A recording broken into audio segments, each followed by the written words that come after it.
بسم اللہ الرحمن الرحیم۔ السلام علیکم ورحمۃ اللہ وبرکاتہ۔ دوستو، آج کا جو عمل ہے یہ ذاتی گھر مل جانے کے لیے ہے۔ اللہ جل شانہ کی نعمتوں میں سے ایک نعمت یہ بھی ہے کہ اللہ جل شانہ کسی کو ذاتی گھر عطا فرمائے۔ فَبِأَيِّ آلَاءِ رَبِّكُمَا تُكَذِّبَانِ۔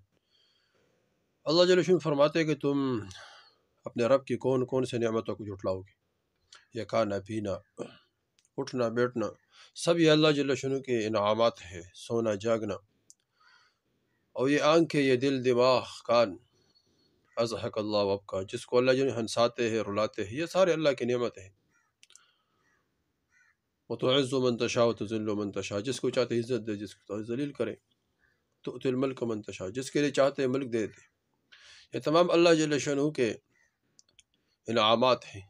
وَلِسَانًا وَشَفَتَيْنِ، اللہ جل فرماتے ہیں میں نے انسان کو زبان دیے ہے، ہونٹ دیے، آنکھ دیے، اس طرح کانوں کے لیے کان دیے سننے کے لیے۔ یہ تمام چیزیں اللہ جل شانہ کی نعمتیں ہیں۔ یہ سر نعمتیں ہیں۔ روزی، فَلْيَنظُرْ الْإِنسَانُ إِلَىٰ طَعَامِهِ أَنَّا صَبَبْنَا الْمَاءَ صَبًّا ثُمَّ شَقَقْنَا الْأَرْضَ شَقًّا فَأَنبَتْنَا فِيهَا حَبًّا وَعِنَبًا وَقَضْبًا وَزَيْتُونًا۔ یہ تمام اللہ جل شانہ کی نعمتیں ہیں۔ انسان اپنے کھانے کے یعنی جتنی چیزیں کھا رہے ہیں، طعام ہے، اس کو اللہ جل شانہ فرماتے دیکھ لیں۔ فَلْيَنظُرْ الْإِنسَانُ إِلَىٰ طَعَامِهِ، طعام کو دیکھیں۔ کس طرح آسمان سے ہم بارش برساتے ہیں، پھر آسمان سے بارش برسنے کے بعد زمین پھٹ جاتا ہے اور اس کے چھوٹا سا کومپل نکل جاتا ہے، اور گندم، اور اس طرح جوار، اس طرح باقی انعامات جتنے بھی ہیں ہم استعمال کرتے ہیں زمین سے، پھل فروٹ، یہ تمام اللہ جل شانہ کی نعمتیں ہیں۔ ان تمام نعمتوں کو استعمال کر کے اللہ جل فرماتے ہیں فَبِأَيِّ آلَاءِ رَبِّكُمَا تُكَذِّبَانِ، تم اپنے رب کی کون کون سے نعمتوں کو جھٹلاؤ گے۔ تو اسی طرح یہ رہنے کے لیے مکان، وَلَقَدْ مَكَّنَّاكُمْ، اللہ جل فرماتے ہیں میں نے تم کو رہنے کے لیے مکان دیا ہے۔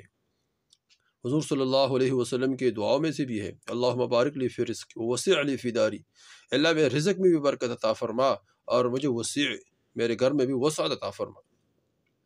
تو دنیا کے جو گھر ہے یہ بھی وسیع ہو، آخرت کی گھر ہے وہ بھی وسیع ہو، جنت ہے، اس طرح قبر ہے۔ نیک آدمی قبر میں چلا جاتا ہے تو قبر، حدیث شریف میں آتا ہے، اتنا کھل جاتا ہے، اتنا وسیع ہو جاتا ہے جس نے انسان کی نظر لگتا ہے جتنا۔ اور فاسق فاجر چلا جاتا ہے تو قبر اتنا تنگ کہ پسلی آپس میں ایک دوسرے میں گھس جاتے ہیں، اندر چلے جاتے ہیں۔ تو اس طرح یہ تمام اللہ جل شانہ کی نعمتیں ہے کہ وسیع گھر، اور جو کرائے کے گھر پہ رہتا ہو اس کو پریشان رہتا ہے بیچارہ، اللہ جل شانہ سب کو اپنا گھر عطا فرمائے۔ یہ بھی اللہ کی نعمتوں میں سے، جس کے پاس ہے وہ شکر کرے، وہ بھی وظیفہ کرے تاکہ اللہ جل شانہ اس کو وسیع گھر عطا فرمائے۔ وسیع گھر ہے تو اللہ اس کو اس کے اندر برکت عطا فرمائے۔ تو اس طرح انشاءاللہ اس وظیفے کی برکت سے اللہ گھر بھی عطا فرمائے گا، تجارت ہو تو اس میں برکت عطا فرمائے گا، گاڑی بھی اللہ جل شانہ عطا فرمائے گا، اور وہاں سے روزی اللہ جل شانہ دے گا جہاں انسان کا وہم اور گمان بھی نہ ہو۔ وظیفہ دوستوں کون سا ہے؟ بہت آسان وظیفہ ہے۔ اس طرح مال میں برکت، رزق میں برکت، بہت زبردست، اس کے لیے بہت زبردست وظیفہ ہے، بہت آسان وظیفہ ہے دوستو۔ سب سے پہلے 7 مرتبہ درود شریف پڑھے، 7 مرتبہ کوئی بھی درود شریف پڑھے۔ اور درود شریف کے بارے میں اللہ کے رسول نے فرمایا جو درود شریف پڑھتا ہے تو جو ایک دفعہ درود شریف پڑھتا ہے اللہ جل اس پر 10 رحمتیں نازل فرماتے ہیں، 10 رحمتیں۔ تو اس طرح درود شریف جو کثرت سے درود شریف پڑھتا ہے، حضور صلی اللہ علیہ وسلم کے قیامت کے دن حضور صلی اللہ علیہ وسلم اس کی شفاعت فرمائیں گے، اور فرمائے کہ جو 10 مرتبہ درود شریف پڑھتے ہیں روزانہ، تو حضور صلی اللہ علیہ وسلم صبح و شام، تو حضور صلی اللہ علیہ وسلم قیامت کے دن اس کی شفاعت فرمائیں گے۔ تو اس طرح دوستو یہ درود شریف 7 مرتبہ درود شریف پڑھے۔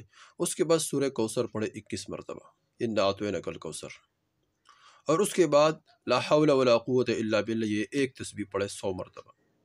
یہ 3 اعمال ہو گئے، درود شریف پڑھے 7 مرتبہ، پھر اس کے بعد 21 مرتبہ سورہ کوثر پڑھے، اِنَّا أَعْطَيْنَاكَ الْكَوْثَرَ، اور اس کے بعد لا حول ولا قوت الا باللہ یہ پڑھے 100 مرتبہ۔ اس کے بعد دعا مانگے انشاءاللہ اللہ جل شانہ، اور یہ وظیفہ 21 دن کرنا ہے مسلسل، انشاءاللہ اس کے برکت سے اللہ اپنا گھر عطا فرمائے گا۔